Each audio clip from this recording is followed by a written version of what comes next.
ሰላም ጤና ይስጥልኝ። ለአሁን ያዝናቸውን መረጃዎች ወደ እናንተ እናደርሳለን። በቅድሚያም ዋና ዋናዎቹን እናስቀድም። በቀጣይ 5 ዓመታት በሚሊዮን የሚቆጠሩ ቤቶች ይገነባሉ ሲሉ ጠቅላይ ሚኒስትር አብይ አህመድ ተናገሩ። አያይዘውም ከደሞዝ ጭማሪና የጡረታ ገቢን ከማሳደግ በተጨማሪም ከፍተኛ ድጎማ የተደረገ መሆኑን ገልጸዋል። በዝርዝር እንመለከተዋለን። መንግስት በነዳጅ ላይ ሲያደርግ የነበረውን ድጎማ እስከ መጪው የካቲት ወር ሙሉ በሙሉ ሊያነሳ ነው ተባለም። ከነዳጅ ዋጋ ጭማሪ ጎን ለጎን የኤሌክትሪክ ታሪፍ ማስተካከያም እየተተገበረ ይገኛል ተብሏል። አብራችሁን ስትቆዩ እነዚህን መረጃዎች በዝርዝር እናቀርብላችኋለን። አብራችሁን ቆዩም። በቀጣይ 5 ዓመታት 1.5 ሚሊዮን ቤቶች ለመገንባት እየተሰራ መሆኑን ጠቅላይ ሚኒስትር አብይ አህመድ ገልጸዋል። የህዝብ ተወካዮች ምክር ቤት 5ኛ ዓመት የሥራ ዘመን 10ኛ መደበኛ ስብሰባ ጥር 26 2018 ጠቅላይ ሚኒስትር አብይ አህመድ በተገኙበት ተካሂዷል። ጠቅላይ ሚኒስትር አብይ አህመድ ከምክር ቤት አባላት ለተነሱ ጥያቄዎች በሰጡት ምላሽ ያለውን የመኖሪያ ቤት ችግር ለመቅረፍ በቀጣይ 5 ዓመታት 1.5 ሚሊዮን ቤቶች ለመገንባት እየተሰራ ነው ብለዋል። ቤቶቹን በመንግስት በመንግስትና በግል አጋርነት ለመገንባት ስራዎች መጀመራቸውን ጠቅሰው የባንክ ዲዛይን የመሬትና የፖሊሲ ዝግጅት እየተደረገ መሆኑንም ጠቁመዋል። የግብአት አቅርቦት ችግር ለመቅረፍ ብረት፣ ሲሚንቶና ሌሎች ግብአቶችን ለማምረት እየተሰራ ነው ብለዋል። በተጨማሪም የኑሮ ውድነት ችግርን በዘላቂነት ለመፍታት የዜጎችን ገቢ ለማሳደግ እየተሰራ ነው ብለዋል። ጠቅላይ ሚኒስትር አብይ አህመድ የኑሮ ውድነት ችግርን በዘላቂነት ለመፍታት የዜጎችን ገቢ የሚያሳድጉ ተጨባጭ ስራዎች እየተሰሩ መሆናቸውን አብራርተዋል። ጠቅላይ ሚኒስትሩ በሕዝብ ተወካዮች ምክር ቤት 5ኛ ዓመት የሥራ ዘመን 10ኛ መደበኛ ስብሰባ ላይ ተገኝተው ለምክር ቤቱ አባላት ምላሽና ማብራሪያ በሰጡበት ወቅት እንደገለጹት ኢትዮጵያ ውስጥ ለሚስተዋለው የኑሮ ውድነት ችግር አንዱ ምክንያት የምርት ፍላጎትና አቅርቦት መራራቅ መሆኑን ጠቅሰው ምርትና ምርታማነትን ለማሳደግ እየተሰራ ነው ብለዋል። ሌላኛው ምክንያት ዜጎች ያላቸውን ውስን ገቢ ለሚያስፈልጓቸው አስገዳጅ ጉዳዮች ወጪ ለማድረግ የሚመጣጠን ባለመሆኑ ገቢያቸውን ማሳደግ ያስፈልጋል ነው ያሉት። በዚህም ምክንያት መንግስት ባለፈው ዓመትና ዘንድሮ በተከታታይ የደሞዝ ጭማሪ ማድረጉን አስታውሰው ዋና ትኩረታችን ዕዳና ቀንበር ያልተጫነው ሀገርና ትውልድ መፍጠር ነው ብለዋል። የኑሮ ውድነት ችግሩን ለማቃለል ከደሞዝ ጭማሪና የጡረታ ገቢን ከማሳደግ በተጨማሪም በቢሊዮን የሚቆጠር ገንዘብ ለመድኃኒት፣ ለነዳጅና ለአፈር ማዳበሪያ ከፍተኛ ድጎማ እየተደረገ መሆኑን አንስተዋል።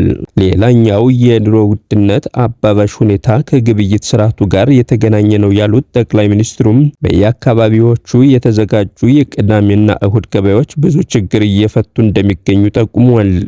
ከዚህም በተጨማሪ ሰዎች የተለያዩ ምርቶችን በተሻለ ዋጋ በቀጥታ ከአርሶ አደሩ መሸመት የሚችሉባቸው ትልልቅ ገበያዎች እየተገነቡ መሆናቸውን ጠቅሰው ዘመን ገበያን የመሳሰሉ ዲጂታል የግብይት ስርዓቶች ከፍተኛ አስተዋጽኦ እያበረከቱ ነው ብለዋል።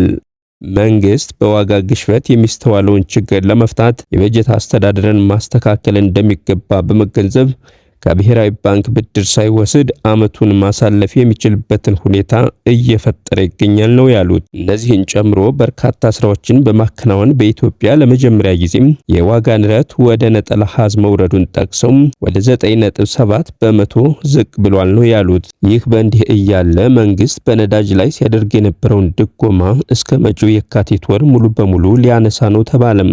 ላለፉት 4 ዓመታት በነዳጅ ምርቶች ላይ ሲያደርግ የነበረውን ድጎማ በከፍተኛ ሁኔታ በመቀነስ እስከ መጪው የካቲት 2018 ዓ.ም መጨረሻ ድረስ ከድጎማ ስርዓቱ ሙሉ በሙሉ እንደሚወጣ ካፒታል ያገኘው መረጃ አመላክቷል። ይህ ውሳኔ መንግስት ከዓለም አቀፍ የገንዘብ ተቋማት ጋር በገባው ቃል መሰረት የኢኮኖሚ ማሻሻያውን ተግባራዊ ለማድረግ የወሰደው እርምጃ አካል መሆኑ ለመረዳት ችሏል። ባለስልጣናቱ በገቡት ቃል መሰረት በዚህኛው የታህሳስ ወር መጀመሪያ ላይ አዲስ የዋጋ ጭማሪ ተግባራዊ አድርገዋል። በዚህም መሰረት ለተጠቃሚዎች የሚቀርበው የናፍጣ ዋጋም በ11 በመቶ፣ የቤንዚን ዋጋ ደግሞ በ5 በመቶ እንዲጨምር ተደርጓል።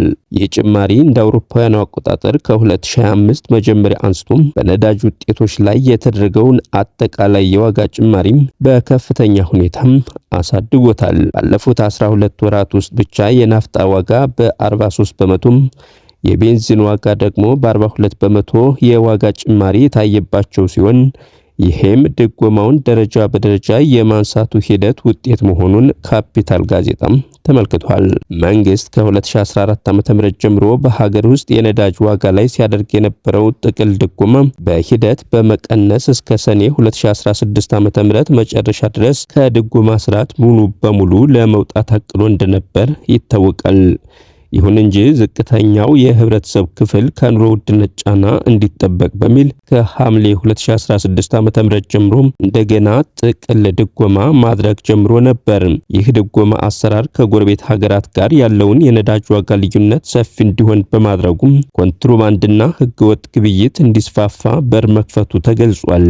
ይህም በሀገር ሀብት ላይ ከፍተኛ ብክነት ከማስከተሉም በላይ በመንግስት በጀት ላይ ሊሸከሙት የማይችሉት ጫና መፍጠሩን ባለስልጣኑ ገልጸዋል።